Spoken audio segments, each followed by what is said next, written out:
ماں کی دعا۔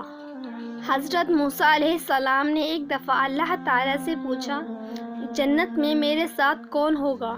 ارشاد ہوا، فلاں قصاب ہوگا۔ آپ کچھ حیران ہوئے اور اس قصاب کی تلاش میں چل پڑے۔ وہاں دیکھا ایک قصاب اپنی دکان پر گوشت فروخت کرنے میں مصروف تھا۔ اپنا کاروبار ختم کر کے اس نے گوشت کا ایک ٹکڑا کپڑے میں لپیٹا اور گھر کی طرف روانہ ہو گیا۔ حضرت موسیٰ علیہ السلام نے اس قصائی کے گھر کے بارے میں مزید جاننے کے لیے بطور مہمان گھر چلنے کی اجازت چاہی۔ اس نے اجازت دے دی۔ گھر پہنچ کر قصائی نے گوشت کو پکایا، پھر روٹی پکا کر اس کے ٹکڑے شوربے میں نرم کیے اور دوسرے کمرے میں چلا گیا، جہاں نہایت کمزور بڑھیا پلنگ پر لیٹی ہوئی تھی۔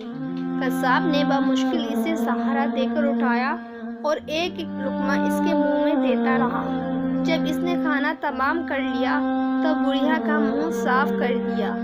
بڑھیا نے قصاب کے کان میں کچھ کہا، جسے سن کر قصاب مسکرایا اور بڑھیا کو لٹا کر واپس باہر آ گیا۔ حضرت موسیٰ علیہ السلام نے پوچھا، بڑھیا نے کیا کہا؟